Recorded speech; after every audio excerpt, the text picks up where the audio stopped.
अस्सलाम वालेकुम दोस्तों, क्या खैरियत है दोस्तों। मैं आज जो बात कर रहा हूँ वो ना तो मैं किसी पार्टी के खिलाफ कर रहा हूँ, ना ही किसी पार्टी के हक में बात कर रहा हूँ। मैं बात कर रहा हूँ पाकिस्तान के हक में। जो मैं बात कर रहा हूँ तो आप लोगों को पता है कि भाई ये पीआईए एयरलाइन जो है वो आज सेल हो गई है।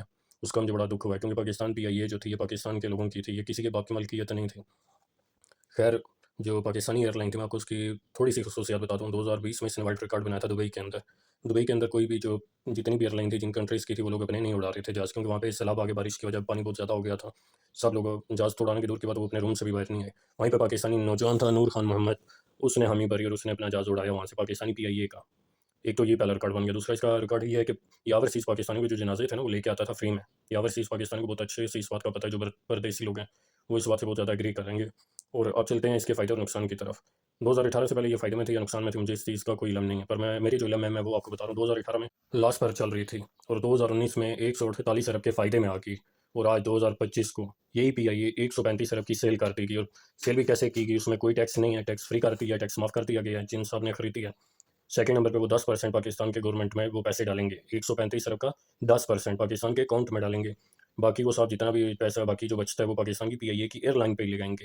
वो लगाएँगे भी कैसे, कि खरीदने वाला जो था उसने 135 अरब डॉलर अगर पाकिस्तान की हुकूमत के अकाउंट में डालती, शायद पाकिस्तान का कुछ कर्जा उतर जाता। पर उसमें उसमें भी उन साहब को क्या बेनिफिट दिया गया कि भाई आपने जो 135 अरब का 10% है वो सिर्फ पाकिस्तान के अकाउंट में डालना है, और बाकी जितना पैसा जो आपने पीआईए खरीदी वो पैसा उस पे लगाते हैं। मतलब आपकी पाकिस्तान की एयरलाइन, जो एक जहाज़ खरीदा जाता है ना, उसके भी आधे दाम में इन्होंने पाकिस्तान की एयरलाइन बेच दी है। मुझे सिर्फ दुःख इस बात का हुआ है कि पाकिस्तान की चीज़ थी, पाकिस्तान की मानत थी, जो इन्होंने कौड़ियों के दाम बेच दी है। उसके अंदर जहाज़ कितने हैं, कितने जहाज़ खड़े हैं, तो उन्होंने सिर्फ एक जहाज़ की आधी कीमत पे वो जहाज़ ही बेच दिए हैं। अफ़सोस कि पाकिस्तान की कौम आज भी सो रही है।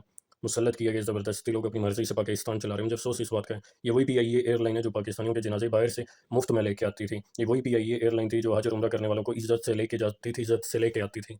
इसी पीआईए पे उन लोगों ने अपनी मर्ज़ी के लोग मुसल्लत किए, जिन्होंने इस पीआईए का सत्यानाश किया। लोगों को आज उम्रे के लिए लेके के बाद में फिर उनको वहीं पे छोड़ के आना शुरू कर दिया। जहाज़ को कई जगहों पे खड़ा करके खड़ा कर दिया, नाइलम लोग। पाकिस्तानी कौमी एयरलाइन को प्राइवेट करने के बाद इन लोगों का काम देखें, इन लोगों ने किया क्या है कि जिस बंदे ने खरीदा उसको बोला गया कि भाईजान आपने सिर्फ 1 साल जो है हमारे ये जितने भी पीआईए के वर्कर्स हैं, पायलट्स हैं, जो भी हैं, इनको आपने 1 साल तक खर्चा बर्दाश्त करना है। 1 साल के बाद ये लोग जितने भी आपके पास हम पीआईए के वर्कर्स होंगे, ये गवर्नमेंट की तरफ से होंगे। फॉर एग्जाम्पल कि ये सरकारी होंगे, इनकी तनख्वाहें गवर्नमेंट की तरफ से आएँगी, इनको गाड़ियाँ गवर्नमेंट की तरफ से मिलेंगी, इनके ड्राइवर्स, इनकी जितनी भी फैसिलिटीज़ होंगी वो सब गवर्नमेंट की, पाकिस्तान गवर्नमेंट की तरफ से होंगी। अफ़सोस की बात ये है कि अगर आप एक पाकिस्तान के सिर्फ कौमी जहाज़, कौमी नाम को नहीं बचा सके, आपने वो सेल कर दिया है, तो आप उसके वर्कर्स को इतनी फैसिलिटीज़ क्यों दे रहे हैं? मुझे वर्कर्स को फैसिलिटीज़ देने से कोई तकलीफ नहीं है। तकलीफ ये है कि आपने सिर्फ पाकिस्तानी पीआईए का जो नाम था वो नहीं बचा सके। आपने सिर्फ एक नाम सेल किया है। जो पाकिस्तान का पीआईए का सिर्फ एक जहाज़ है उसके आधे रेट पे पूरी आपने एक नाम, वो पूरी कंपनी सेल कर दी। मुझे अफ़सोस इस बात का है। जब आपने 1 साल तक, 1 साल की सिर्फ बात थी, 1 साल की, आपने उसके वर्कर्स को अगर तनख्वाह नहीं देनी थी, पेंशनें नहीं देनी थी, उनको 1 साल के लिए रोक देते। कम से कम आप पाकिस्तान की जो एक निशानी थी उसको ना बेचते, उसको प्राइवेट ना करते।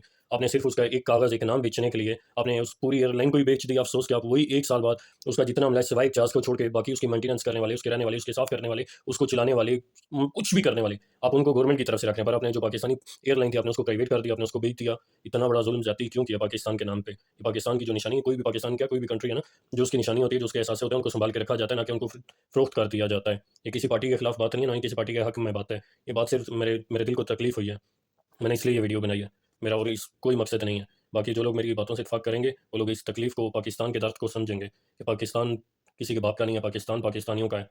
इस पे आप लोग अपनी ज़ोर ज़बरदस्ती से हर काम किए जा रहे हैं, किए जा रहे हैं। ये कलमे के नाम पे बना है, इसको कलमे के नाम पे ही चलने दें।